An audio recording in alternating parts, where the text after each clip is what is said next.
بسم اللہ الرحمن الرحیم صلی اللہ علیہ وآلہ وسلم۔ اللہ تبارک و تعالی نے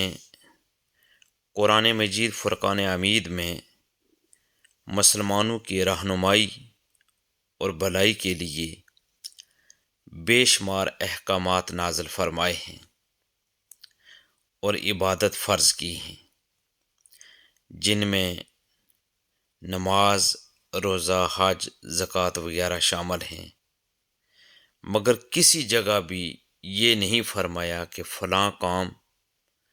یا عبادت ہم بھی کرتے ہیں اور فرشتے بھی، لہٰذا اے مومنو تم بھی کیا کرو۔ لیکن جب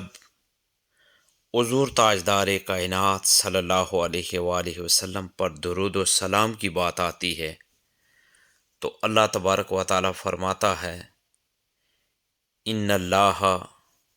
و ملائکتہ یصلون علی النبی یا ایہا الذین آمنوا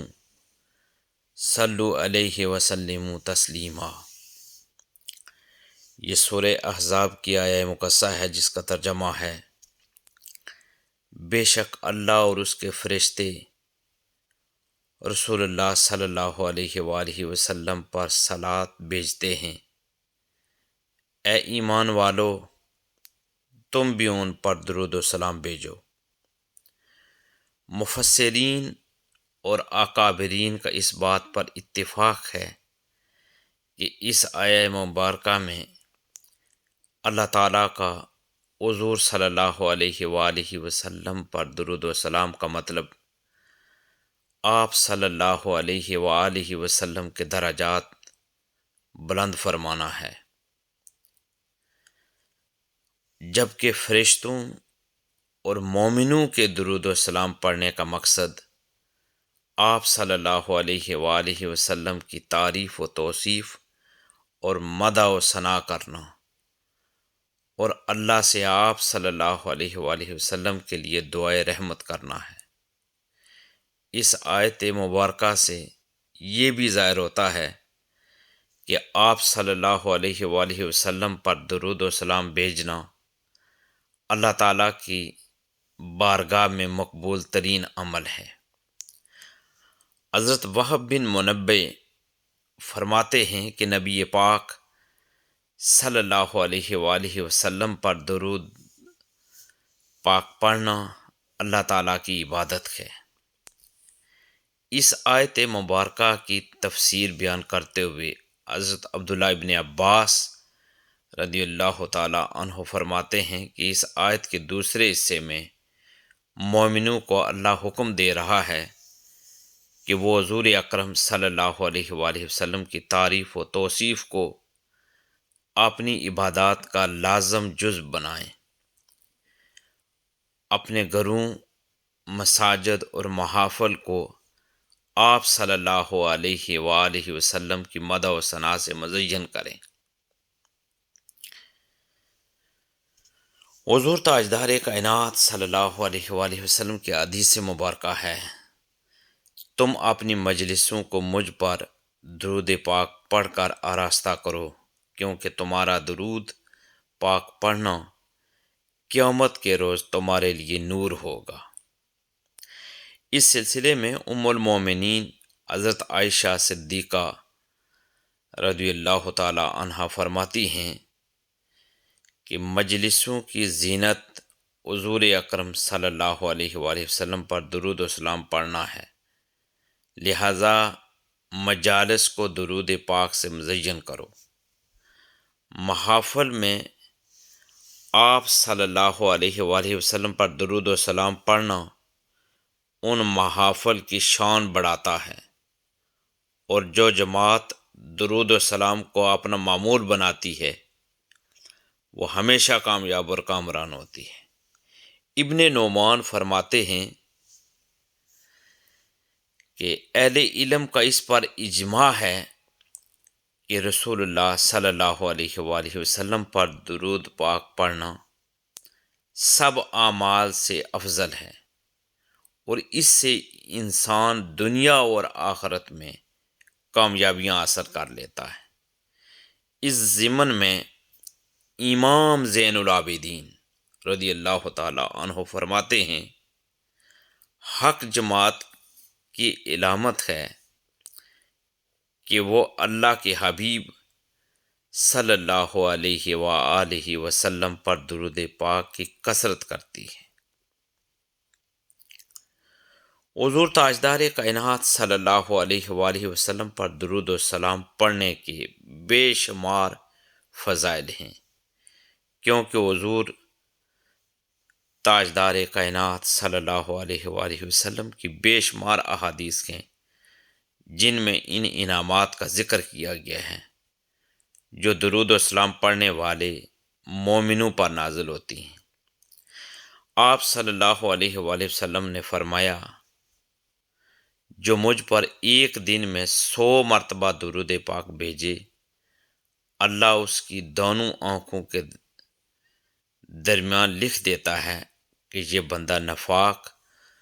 اور دوزخ کی آگ سے بری ہے، اور قیامت کے دن اللہ اس کو شہیدوں کے ساتھ رکھے گا۔ ایک اور حدیث پاک میں آقا علیہ الصلوۃ والسلام نے فرمایا کہ تمہارا مجھ پر درود پاک پڑھنا قیامت کے دن پل صراط کے اندھیرے میں تمہارے لیے نور ہوگا، اور جو شخص یہ چاہے کہ قیامت کے دن اس کے اجر کا پیمانہ آنا بھر دیا جائے، اسے چاہیے کہ وہ مجھ پر درود کی کثرت کرے۔ قیامت کے روز اللہ جب محدثین کرام اور علماء دین کثرت سے درود پاک پڑھنے والوں کو اٹھائے گا تو ان کی پیشانی خوشبو سے مہکتی ہوگی، اور وہ دربار خداوندی میں حاضر ہوں گے تو اللہ ان سے فرمائے گا، تم عرصہ دراز تک میرے حبیب صلی اللہ علیہ وآلہ وسلم پر درود پاک بھیجتے رہے تھے، فرشتوں ان کو جنت میں لے جاؤ۔ حضور تاجدار کائنات صلی اللہ علیہ وآلہ وسلم پر درود پاک پڑھنا مومن کے لیے روز قیامت آپ صلی اللہ علیہ وآلہ وسلم کی شفاعت کا باعث بنے گا، جیسا کہ آپ صلی اللہ علیہ وآلہ وسلم نے فرمایا، جو مجھ پر درود پاک پڑھے گا قیامت کے روز میں اس کی شفاعت کروں گا۔ یہ جامع ترمذی کی حدیث کے پاک ہے۔ ایک اور حدیث پاک میں آقا علیہ الصلوۃ والسلام نے ارشاد فرمایا، قیامت کے روز میرے حوض کوثر پر کچھ گروہ آئیں گے جنہیں میں کثرت درود پاک کی وجہ سے پہچانتا ہوں گا۔ اور پھر فرمایا، جس نے مجھ پر 10 مرتبہ درود پاک پڑھا، اللہ اس پر 100 رحمتیں نازل فرماتا ہے، اور جو مجھ پر 100 مرتبہ درود پاک پڑھتا ہے، اللہ اس پر 1000 رحمتیں نازل فرماتا ہے، اور جو محبت و شوق سے اس سے بھی زیادہ پڑھے گا یا اس سے بھی زیادہ پڑھے، میں قیامت کے روز اس کا شفیع اور گواہ بنوں گا۔ ایک اور حدیث پاک میں ارشاد فرمایا، جو مجھ پر دن بھر میں 50 بار درود پاک پڑھے تو قیامت کے دن میں اس سے مسافہ کروں گا۔ حضور تاجدار کائنات صلی اللہ علیہ وآلہ وسلم پر درود پاک پڑھنا دعاؤں کی قبولیت کا باعث ہے۔ آپ صلی اللہ علیہ وآلہ وسلم نے فرمایا، جب تک مجھ پر درود نہ بھیجا جائے دعا قبولیت سے روک دی جاتی ہے، اور فرمایا، تمہارا مجھ پر درود پاک پڑھنا تمہاری دعاؤں کا محافظ ہے اور تمہارے لیے پروردگار کی رضا کا باعث ہے۔ حضور تاجدار کائنات صلی اللہ علیہ وآلہ وسلم پر درود پاک پڑھنا گناہوں کی بخشش کا سبب بنتا ہے۔ درود پاک پڑھنے والے کے دل کو اللہ یوں پاک صاف کر دیتا ہے جیسے پانی گندے کپڑوں کو۔ حضرت ابوبکر صدیق رضی اللہ تعالی عنہ فرماتے ہیں کہ نبی اکرم صلی اللہ علیہ وآلہ وسلم پر درود پاک پڑھنا گناہوں کو یوں مٹاتا ہے جیسے پانی آگ کو بجھاتا ہے۔ حضور تاجدار کائنات صلی اللہ علیہ وآلہ وسلم کا فرمان ہے کہ جس شخص نے اپنی زندگی میں مجھ پر کثرت سے درود پاک پڑھا، اس کی موت کے وقت اللہ تعالیٰ اپنی تمام مخلوقات سے فرمائے گا کہ اس بندے کے لیے بخشش کی دعا مانگو۔ حضور تاجدار کائنات صلی اللہ علیہ وآلہ وسلم نے ارشاد فرمایا، جو میری محبت اور میری طرف شوق کی وجہ سے مجھ پر ہر دن اور ہر رات کو 3 بار درود شریف پڑھے تو اللہ پر حق ہے کہ وہ اس دن اور اس رات کے گناہ بخش دے۔ جس نے کتاب میں مجھ پر درود پاک لکھا اور جب تک میرا نام اس میں رہے گا، فرشتے اس کے لیے استغفار کرتے رہیں گے۔ پیارے آقا صلی اللہ علیہ وسلم فرمایا،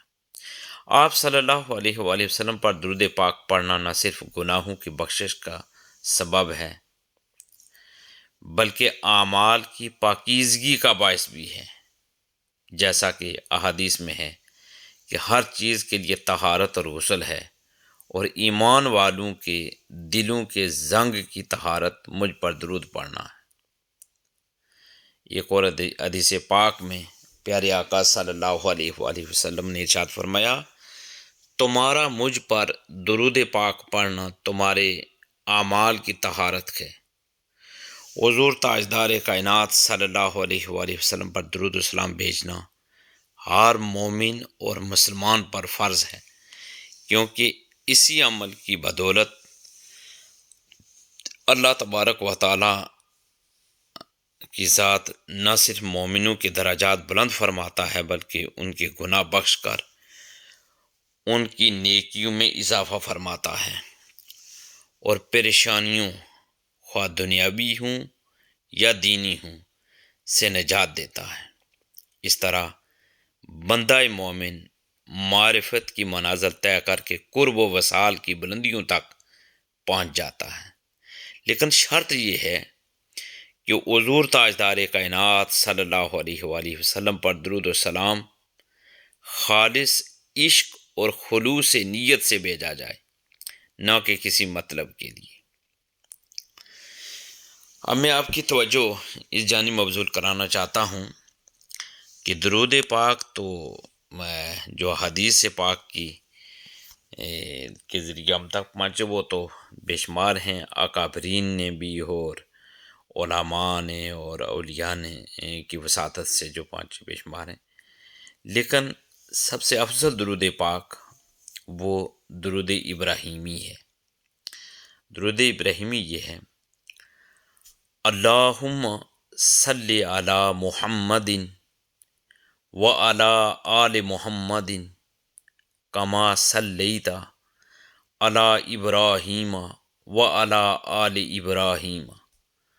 انک حمید مجید، اللہم بارک علی محمد وعلی آل محمد کما بارکت علی ابراہیم وعلی آل ابراہیم انک حمید مجید۔ کوشش کریں کہ یہ درود پاک پڑھیں، لیکن اگر آپ محسوس کرتے ہیں کہ یہ تھوڑا لمبا ہے تو آپ آسان اگر درود شریف پڑھنا چاہتے ہیں تو وہ بھی علماء کرام اور اولیاء ہماری رہنمائی اس بارے میں ارشاد فرماتے ہیں۔ اور اگر آپ پڑھنا چاہتے ہیں درود پاک تو وہ آسان یہ بھی ہے، صلی اللہ علیہ وآلہ وسلم، یہ بھی آپ درود پاک آپ پڑھ سکتے ہیں، یعنی صلی اللہ علیہ وآلہ وسلم، یہ درود پڑھیں گے تو یہ بھی ٹھیک ہے۔ پھر ایک درود پاک اور بھی ہے، صلی اللہ علیہ یا محمد النور من نور اللہ۔ تو میں یہ بھی آپ کی خدمت میں عرض کرتا چلوں کہ درود پاک مختلف سیغوں کے ساتھ بھی آیا ہے، اور جو بھی آپ آسانی کے ساتھ پڑھ سکتے ہیں وہ ضرور پڑھیں۔ اس کے فضائل کتنے ہیں وہ میں نے آپ کی گوش گزار کرنے کی پوری صحیح اور کوشش کی ہے۔ میں اللہ تبارک و تعالی کی بارگاہ میں دعا کرتا ہوں کہ وہ ہمیں زیادہ سے زیادہ علم دین سیکھنے اور اپنے حبیب حضور تاجدار کائنات صلی اللہ علیہ وآلہ وسلم پر درود و سلام کی کثرت کرنے کی اور درود پاک پڑھنے کی توفیق اور ہمت عطا فرمائے، اور دین اسلام کو سمجھنے اور سمجھ کر اس پر عمل پیرا ہونے کی ہمیں توفیق اور ہمت عطا فرمائے۔ دین کی بات پھیلانا صدقہ جاریہ ہے، ثواب کی نیت سے ویڈیو کو شیئر ضرور کیجیے۔ جزاک اللہ۔